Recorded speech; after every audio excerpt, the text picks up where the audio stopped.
Terbatu. Batu. Bau asam. Ya, siapa? Assalamualaikum warahmatullahi wabarakatuh. Salam sejahtera, salam perpaduan, salam perjuangan, salam Melaka, berwibawa pintar jauh bersih. Sakuturi wanakkam. Semian yang hormat yang hauma kaifalikum ana bilal syukran. Mararan huaran enduran umandai caran tacahau.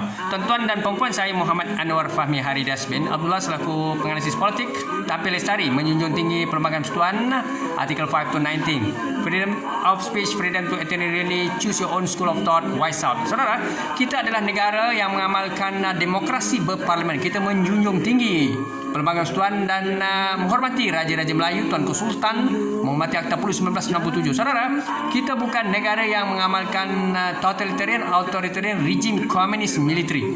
Ini negara demokrasi.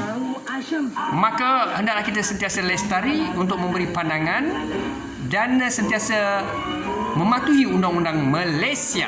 Hari ini kita akan membicarakan isu berkaitan dengan pembukaan parlimen menggugat keabsahan sokongan kepada Yang Amat Berhormat Perdana Menteri Malaysia. Kami, maafkan kami.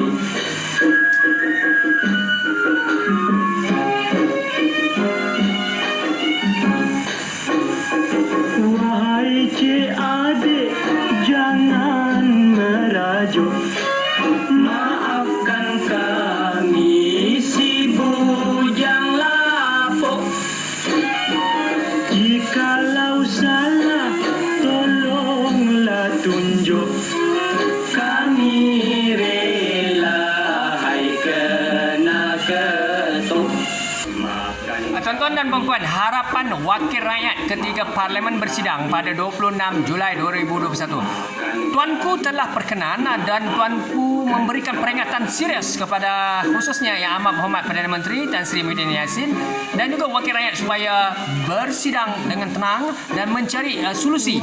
Saudara, apakah dia harapan, komitmen, hala tuju, dasawarsa ahli parlimen blok kerajaan dan ahli parlimen blok pembangkang maupun ahli parlimen bebas. Saudara, kita melihat teliti ahli parlimen kerajaan, mereka mempunyai agenda memujuk wakil rakyat pembangkang perangi krisis bersama kerajaan. Krisis apa? Ekonomi, COVID-19. Mereka mahu kerjasama, kolaborasi dan seterusnya. Wakil rakyat ahli parlimen kerajaan Yang Amat Berhormat Perdana Menteri juga mahu menerangkan agenda kerajaan dan kementerian tangani krisis COVID dan juga krisis ekonomi.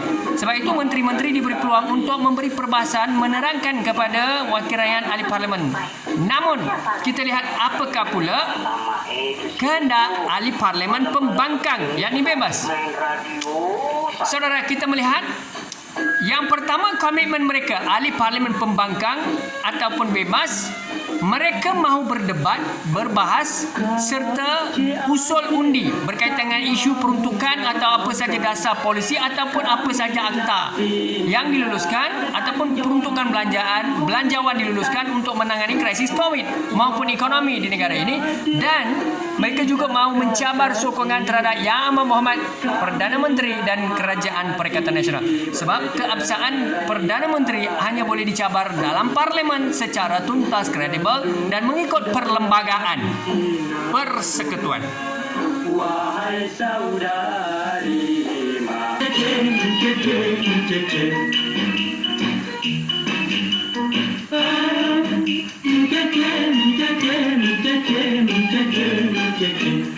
Janganlah pakai songkok, basikal cabut tak pernah gosok.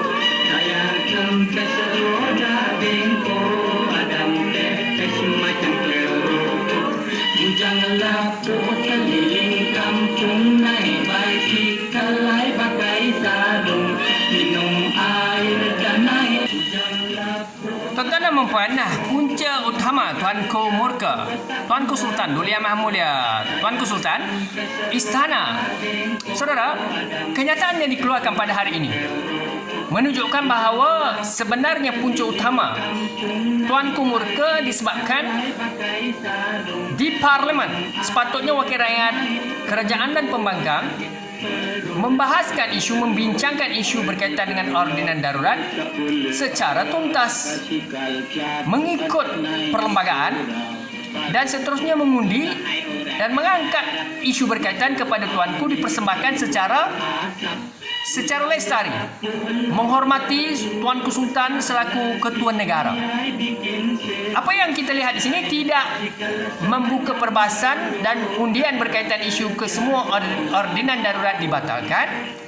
Tuanku dan Istana tidak dimaklumkan secara rasmi setelah Dewan Negara membahaskan isu berkaitan Dewan Rakyat. Saudara, di Parlimen perbahasan perlu dilakukan di Dewan Rakyat dan seterusnya perkara itu, apakah keputusan yang diputuskan di Parlimen perlu diangkat atau dipersembahkan kepada Tuanku Sultan untuk mendapat perkenan Tuanku Sultan. Seterusnya kenyataan menteri mendahului perkenan dan keizinan Tuanku Menteri Undang-Undang. Bangun pagi hilang nyawa, obat batuk kering, batuk basah demam tersema. Mari beli obat ini, garanti puas hati. Hai obat, mari beli obat. Kalaulah terlambat tak dapat. Hai obat, mari beli obat. Tuan-tuan dan puan, perbahasan di Dewan Rakyat, kita mengharapkan satu keputusan yang lestari, tuntas, kredibel, yang mana dapat menangani isu COVID-19 dan juga meningkatkan ekonomi atau menyelesaikan krisis ekonomi Malaysia dengan segera. Kita tidak tahu apa akan berlaku, tetapi kita menjunjung tinggi perlembagaan Tuan dan kita sentiasa menghormati keputusan Tuanku Sultan dan Raja-Raja Melayu, kerana Tuanku Sultan dan Raja-Raja adalah ketua negara, the head of the country. Mari tuan dengar ini cerita. Perempuan sangat mudah cemburu buta. Kalau lakinya orang muda, dia so jealous, tidak percaya. You know apa yang jadi pada suatu hari, perang besar you see. Dia so jealous. Tuan-tuan dan puan, kedudukan Kerajaan Perikatan Nasional, apa sedang berlaku sekarang ini? Pelbagai pihak memberikan pandangan, sarjana scholars, pemimpin politik dan siapa saja. Kita melihat keputusan ini, ya, kedudukan Kerajaan Perikatan Nasional sebenarnya baik, keputusan bergantung kepada keputusan kebijaksanaan Tuanku Sultan dan Raja-Raja Melayu, ketua negara kita, ya, ketua negara Tuanku Sultan, iaitu keputusan Istana Negara. Kebijaksanaan yang sedia ada kepada Tuanku Sultan dan Raja-Raja Melayu. Mengikut perlembagaan, Tuanku berhak berkuasa untuk mengambil keputusan yang bijaksana terhadap situasi politik sekarang, merujuk kepada pihak-pihak yang sepatutnya memberikan pandangan kepada Tuanku Sultan untuk dipertimbangkan oleh pihak kerajaan. Tuan-tuan dan puan, keputusan seterusnya adalah keputusan Parlimen, perbahasan atau undian. Sekiranya berlaku undian di antara keabsahan kedudukan Perdana Menteri atau sebaliknya berdamai dan fokus. Mereka berkompromi, kolaborasi, bersatu menyelesaikan isu COVID-19 dan krisis ekonomi Malaysia, bekerjasama dengan Tan Sri Muhyiddin Yassin, ataupun mereka mengambil keputusan sebaliknya, memastikan Tan Sri yang dipercayai atau diperkatakan kurang mendapat 112 kerusi Parlimen meletak jawatan dan mengundurkan diri dan satu kerajaan baru dibentuk semula. Seterusnya, kebijaksanaan yang amat berhormat Perdana Menteri Tan Sri Muhyiddin Yassin. Kalau Tan Sri ingin kekalkan kuasa, seperti biasa Perikatan Nasional daripada awal sehingga hari ini, mereka mempunyai pelbagai agenda dan juga petua, ataupun mereka mempunyai pelbagai disebut percaturan politik. Dan yang ini memang mereka arif, dan kita yakin dan percaya Tan Sri Muhyiddin Yassin dan juga penasihat-penasihat jemaah menteri dan sebagainya, mereka mempunyai formula-formula tertentu, tersirat untuk mengekalkan kuasa mereka.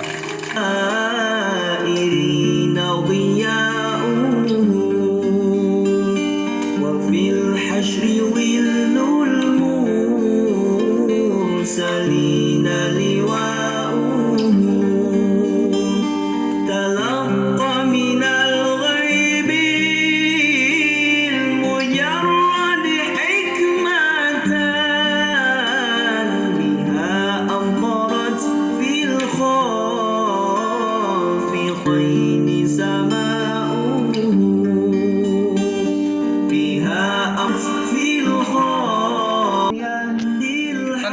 puan, keperluan Parlimen dan Istana menangani krisis perlembagaan. Nah, saudara, kita dapati bahawa sekarang ini yang boleh menangani krisis ini adalah Tuanku Sultan dan juga Raja-Raja Melayu, seterusnya Parlimen, Wakil Rakyat, Ahli Parlimen dan Ahli Parlimen, khususnya di Dewan Rakyat, di mana sekiranya undian terhadap pelbagai usul perbahasan diizinkan, roh perjuangan Parlimen, persidangan perdebatan perlu disuburkan. Itulah yang dikehendaki oleh Tuanku Sultan. Tuanku memberi peringatan berkali-kali kepada ahli parlimen, khususnya ahli parlimen kerajaan dan pembangkang, supaya mereka termasuk yang amat Perdana Menteri dan Ketua Pembangkang supaya sentiasa menyantuni pandangan Tuanku dan Raja-Raja Melayu untuk memberi fokus kepada ancaman COVID-19 dan juga isu berkaitan dengan ekonomi. Tetapi kita melihat bagaimana kestabilan kerajaan. Sekiranya kerajaan itu tidak stabil, tidak kiralah kerajaan mana, Barisan Nasional, Perikatan Nasional, Pakatan Harapan, apa saja kerajaan di Malaysia, di luar negara, di Amerika, di India, di China, di mana sekalipun, sekiranya kerajaan tidak stabil, tuan-tuan dan puan-puan, tidak kiralah kerajaan mana sekalipun, hanya memiliki kerusi 110 atau 109 atau 112, ia tidak memberi jaminan kerana sentiasa akan diugut, diperkotak-katikkan, diberi tekanan. Dan kerajaan tidak boleh memberi fokus. Saudara, bagaimana kita nak mengawal ancaman COVID-19 dan juga pulihkan ekonomi negara apabila berlaku ugutan demi ugutan terhadap kerajaan? Sekarang ini kerajaan yang sedia adalah di bawah kepimpinan Tan Sri Muhyiddin Yassin, iaitu Perikatan Nasional. Sekarang kita melihat bagaimana tekanan demi tekanan, di mana dimaklumkan bahawa sebahagian besar atau sebahagian kecil daripada ahli parlimen yang duduk di barisan Perikatan Nasional telah memohon dipindahkan ke kerusi bebas di Dewan Rakyat.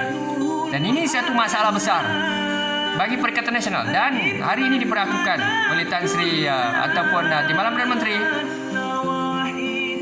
Datuk Seri Sabri yang menyatakan bahawa 110 ahli parlimen masih menyokong Tan Sri Muhyiddin Yassin. Tapi Ketua Pembangkang Datuk Seri Anwar Ibrahim memohon perkara itu diperlakukan keabsahannya di parlimen, di mana undian dibuka membuktikan Perdana Menteri mendapat sokongan. Saudara, apapun bagi kita sebagai rakyat Malaysia, sudah pasti kita mendoakan supaya krisis politik ini dapat diselesaikan terlebih dahulu sebelum krisis COVID dan ekonomi negara dapat ditangani. Kerana apabila Perdana Menteri dan kerajaan tidak ada kuasa, mereka tidak dapat mentadbir urus negara dengan baik. Akan mendapat tekanan demi tekanan. InsyaAllah sama-sama kita doakan yang terbaik untuk Malaysia. Bidat syukran dan terima kasih. Assalamualaikum warahmatullahi wabarakatuh.